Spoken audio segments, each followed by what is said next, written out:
Alright, man. Let's see if I can catch a W this episode, okay? Why does this feel like a re-upload? I don't know. We got Darth Vader versus Obito Uchiha. Hope I said that right. Star Wars versus Naruto Death Battle. Let's go. This episode of Death Battle is sponsored by Brandon Yates. Again? Again? Darth Vader. Gotta change my batteries. Darth. Hold on, I gotta change my batteries, gang. You feel me? The headphones is dying. How y'all doing? How y'all been? Who do you guys got right now? Let me know down below. Darth Vader, Dark Lord of the Sith. Obito Uchiha, secret leader of the Akatsuki. Prime examples of how you could die a hero or live long enough to become a villain. He's Wiz and I'm Boomstick. And it's our job to analyze their weapons, armor, and skills to find out who would win a death battle. Get it.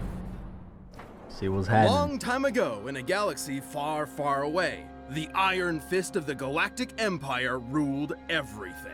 All thanks to the super powerful super murderer Darth Vader. But beneath his spooky mask lay the husk of former nice guy Anakin Skywalker. As a child among the harsh wastes of Tatooine, 300. Anakin longed to Damn, one 300? day free his fellow 46. slaves as a heroic Jedi. Lucky for him, he met Qui-Gon Jinn, a Jedi who believed little Annie was the chosen one and would bring balance to the Force. Wait a minute. He was considered the chosen one of Jedi prophecy, but he doesn't like Jedi. Doesn't like himself. Man, I don't like nothing. No pressure, right? So he took him under his wing to become the papa he never had. Or so was the plan, until... yeah. Instead, Qui-Gon's apprentice became Anakin's mentor. But while Anakin sought a father figure, Obi-Wan saw him as more of a brother. I'm sure that won't cause any awkward tension whatsoever. Drama and trauma aside, Anakin quickly became a powerful Jedi. He excelled in lightsaber combat and the Force, an energy field that binds all living things together. The Force lets Jedi move stuff with their mind, fend off mental attacks, predict the future, and make people believe these aren't the droids they're looking for. They're basically space wizards. Through rigorous training and a not unnoticeable natural talent, Anakin was particularly skilled in the Form 5 lightsaber fighting styles, Xian and Jian So. Also known as the Way of the Crate Dragon. You know that big sand dragon Mando blew up from the inside? Yeah, make that a lightsaber. Form 5 is Awesome. incredibly versatile, well suited for defending against lightsaber and blaster alike. It focuses on blending parries with devastating counterattacks, aiming to win duels through overwhelming pressure. Perfect for the Padawan who just bulldozed his way through training to become a Jedi Knight. Even as a newly knighted Jedi, Anakin could keep up with some of the most experienced Jedi Masters and Sith Lords of his time. But he had plenty of other problems to deal with, like his late-blooming rebellious teenage angst. I mean, you don't just throw a kid into space monk school and expect him to forget everyone he ever cared about, right? Yeah. Well, apparently that's what he was supposed to do. The life of a Jedi can be difficult and cold, something Anakin could not accept. And so, rather than let his secret wife die in childbirth, he was seduced to the dark side through the promise of power. And so Guys. began his Jedi kill streak, until Obi-Wan gave him a glorious lava bath. How... refreshing? But thanks to his new Sith Master Palpatine, our young warrior was saved, reborn, Sheesh. rebuilt. He was now Darth Vader. That was Vader crazy. is a badass. Wait a minute. Sith Master Palpatine, our young warrior was saved, reborn, But guys, rebuilt. He was now Darth Vader. Vader is a badass. Everyone knows it.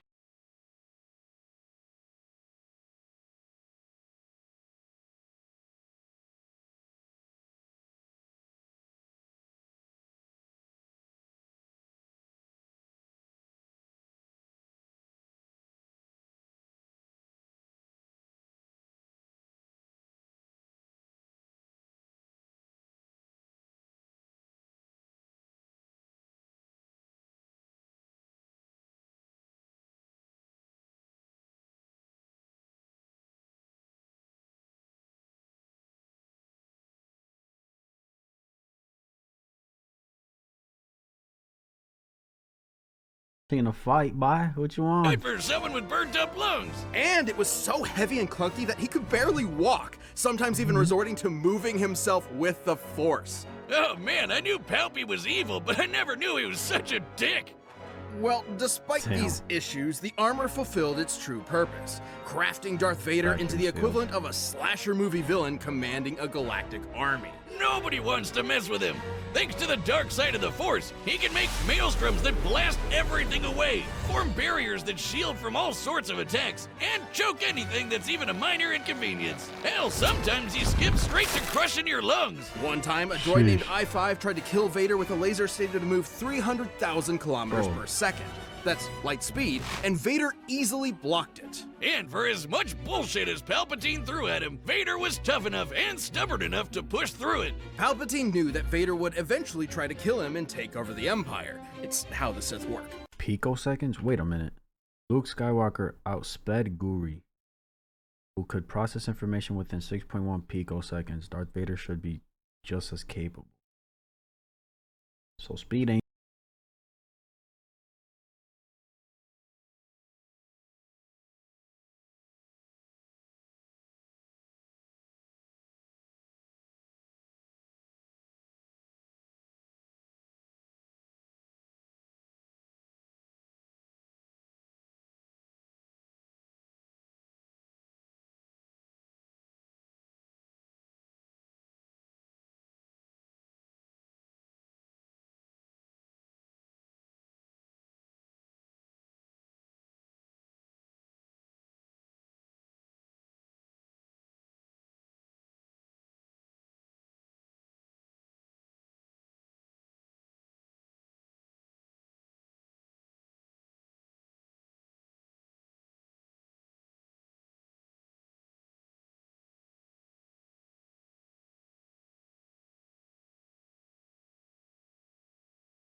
Obito has no chance.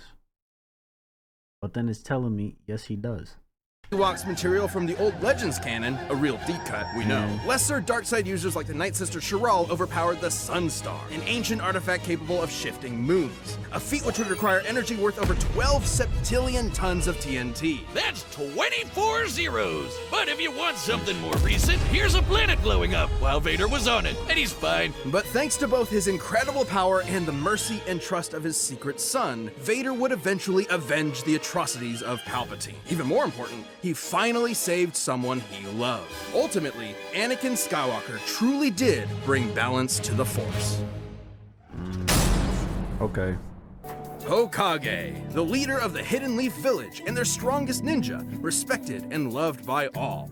Though few have attained this title, many have strived for it. One such striver, sadly lacking in parents, wanted to both help people and be acknowledged by the rest of the village. And what better way to do that than having your face carved into a mountain? If you think I'm talking about Naruto, guess again! This is the story of Obito Uchiha! Obito unfortunately lacked the natural talent for ninja arts attributed to his Uchiha bloodline. So he signed up for ninja school and eventually joined a team with his rival Kakashi, his crush Rin, and their leader Minato. Where'd you think I could get into a ninja school like that? Not one that teaches you to harness this form of chakra, a limited form of physical and spiritual energy that exists inside all human beings and, naturally, can be weaponized. He can use it to run up walls and make clones of himself, but even better, blow shit up! This is ninjutsu. Among its many techniques include elemental attacks, and the Uchiha specialize in all things fire. Big fireballs, small fireballs, waves of fire, columns of fire, you name it, they've got it.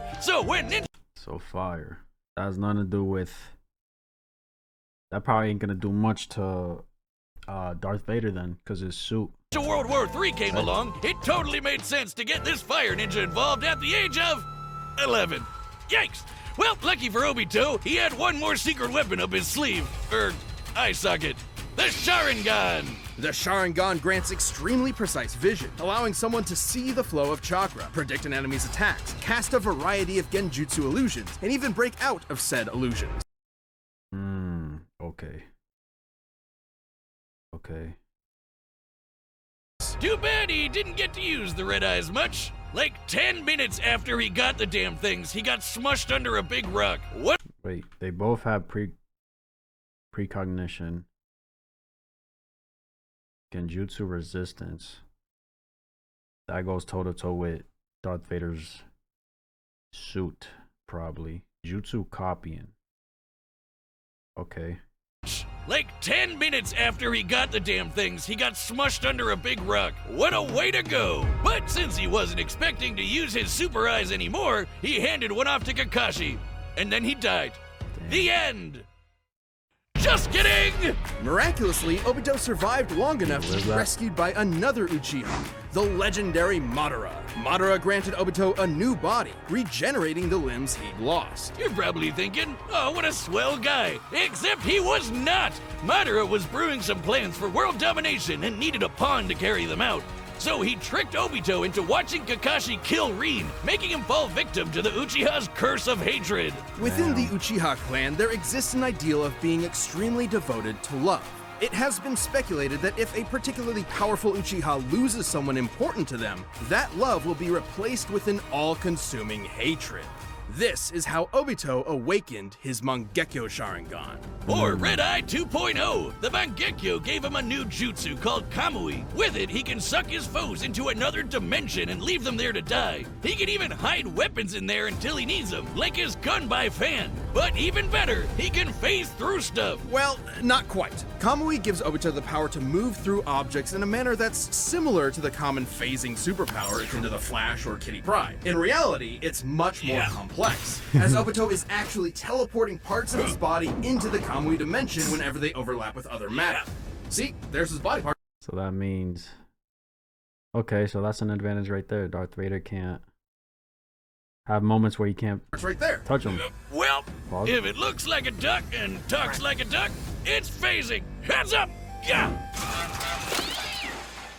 Way later on, he also got another super eye. Man, he's really swapping these things around like a Prime sub on Twitch. This Renegon grants Obito the power of the Six Paths, giving him some nifty abilities like controlling gravity with the Deva Path, ripping out souls with the Human Path, and summoning giant monsters with the Animal Path. With all of the awful stuff he'd gone through, Obito realized that Monsters ain't shit to Darth Vader. We know that. Giant monsters with the Animal Path. With all of the awful stuff he'd gone through, Obito realized that the ninja world was corrupt to its core. His dream of everyone being happy and working together was never gonna happen. So instead, he agreed to carry out Madara's Giga Brain plan to control everything. Donning masks and multiple personas, he recruited a number of rogue shinobi to form the Akatsuki terrorist group and kicked off Ninja World War IV, all to revive the monstrous Ten Tails. I know what you're thinking. Wasn't the whole point of this to stop war in the first place? And that's a very good question. Anyway, the Ten Tails! A living mass of near inexhaustible chakra, the Ten Tails possesses tremendous power. It can create massive thunderstorms and hurricanes, multiple clones of itself, and the devastating tailed beast bomb. Forget bomb! That's basically a super nuke! This chakra ball is so explosive, it can eclipse continents and reduce mountains to dust. Comparing the surface area of this blast to the surrounding mountains, dispersing that much mass within a fraction of a second must have yielded a kinetic energy worth over 13 septillion tons of TNT. That's 24 zeros! Again, Obito wanted that power for himself and was willing to throw hands with anyone to get it. He's held up against master ninjas like Kakashi, Minato, and even Naruto in his monster energy drink form, which could outmaneuver the fastest attack from the light-speed Raikage. And he far surpassed all of them when he finally sealed the Ten Tails within himself, becoming its Jinchuriki. This little makeover granted him unlimited flight, power rivaling the legendary Sage of Six Paths, and the truth-seeking orbs. Oh shit. So if he gets to this form... Wait a minute, because that last death battle, bro, man's got into his final form and still lost. You know what I'm saying? I forgot the two, but...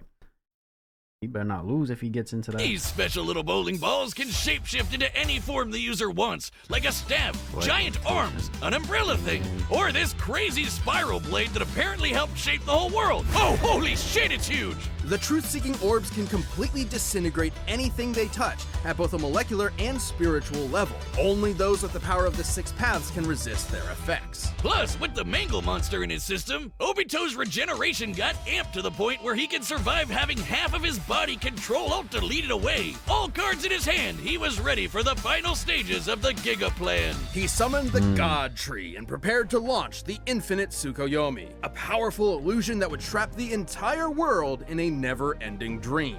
free of conflict and sorrow. But the violent cruelty of the ninja world could only quiver in fear when the anime protagonist walked in the room. After getting one-two'd by some talk no jutsu, Obito saw within Naruto the spirit of his former self, someone who was always trying to help others. And they'd say his heart grew 3 sizes that day. Obito joined Naruto and Kakashi in saving the world, giving his life to protect his friends. And in his last moments, he entrusted them with reaching the dream he had so long ago, to become Hokage, of which they both succeeded. Though he may have lost his ninja way, Obito Uchiha overcame his hatred and helped realize the world he wanted. Okay, so I'm going Obito, bro. I want to say Darth Vader. See, even the robot back here that was sent to kill him couldn't even kill him. He quit his job, right? Like, that shit says a lot alone. I wouldn't see why Obito couldn't defeat him himself, you know what I'm saying? I'm probably gonna be wrong because I never win these. I'm going Obito. He can't keep getting away with it. He won't.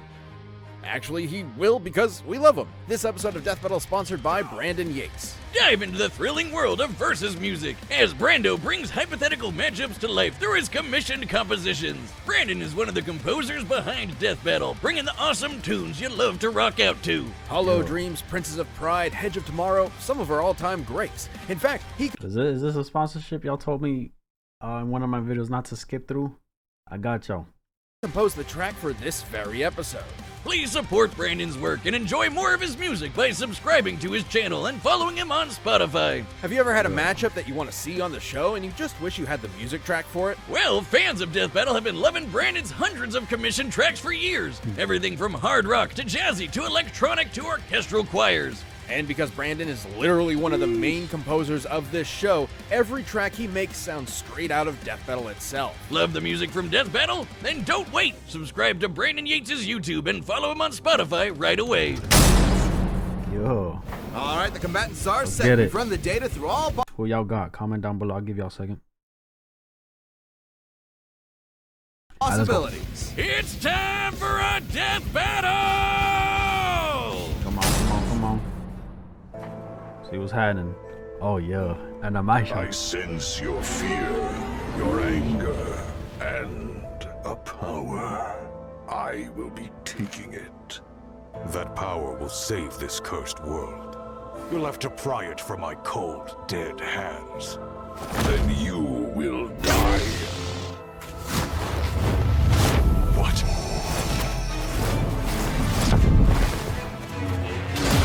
Oh damn. All too easy. I expected more. I won't disappoint. Oh.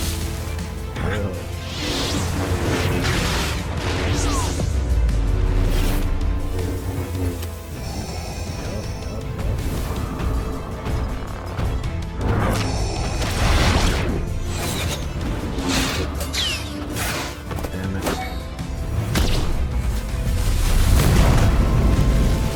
Resistance. I don't phase him. Whoa.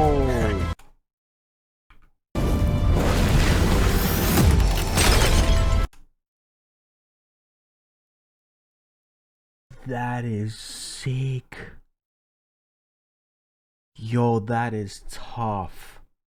Whoa.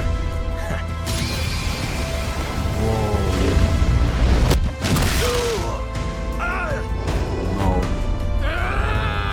Fuck, we lost it.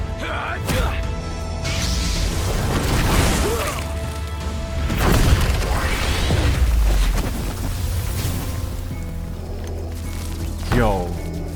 You've lost your humanity as well. On the path of the dark side, it is inevitable.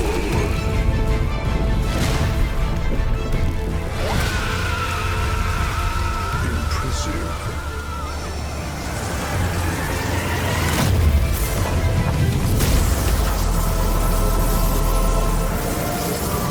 Fuck.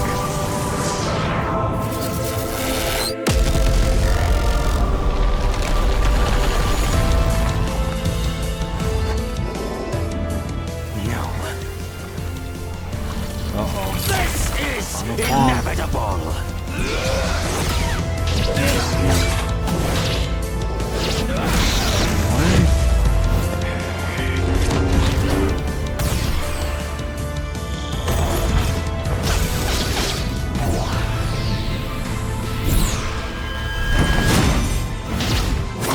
Oh my! Home run, bitch!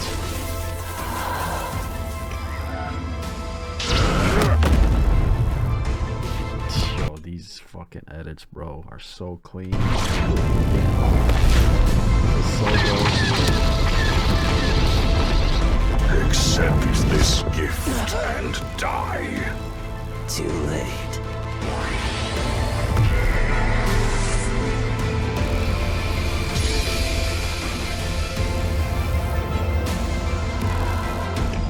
Oh shit.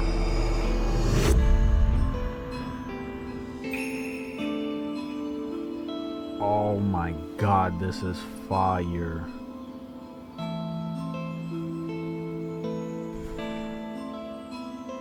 Vulnerable, soft. He's done. You are liberated from hell. Find peace in the next life.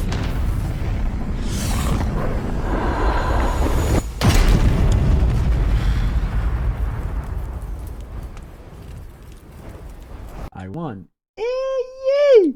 Come on.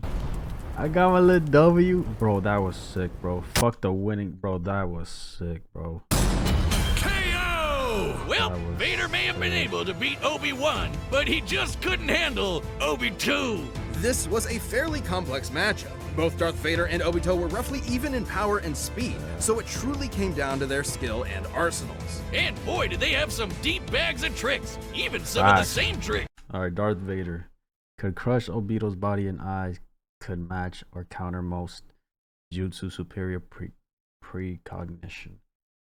Little defense against truth-seeking orbs, inferior survivability.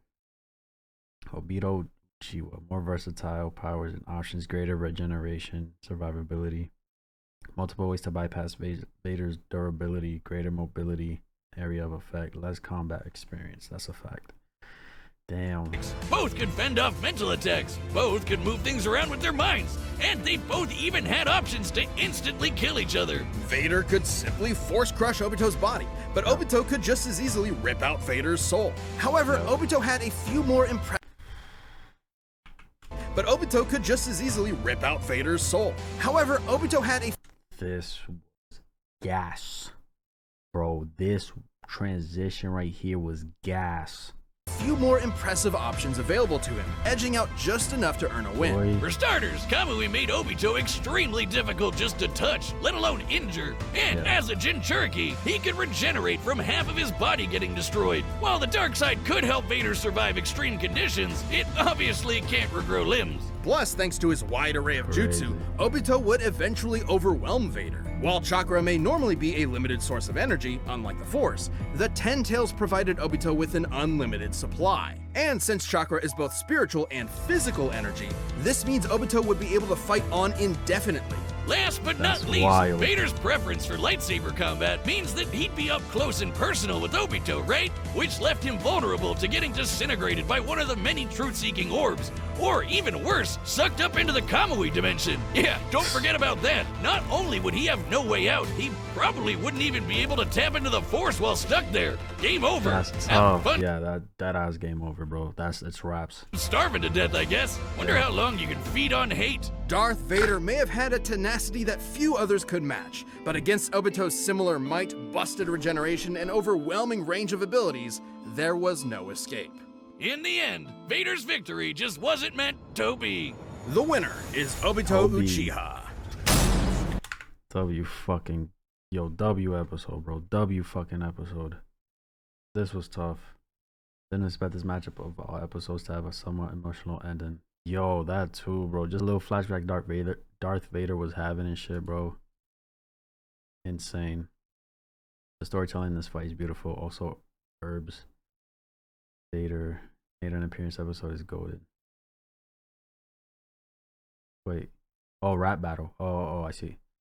I love how Vader is just doing this thing while Obito is letting his anger take over. Facts, bro. Darth Vader seemed so calm throughout this entire thing, bro.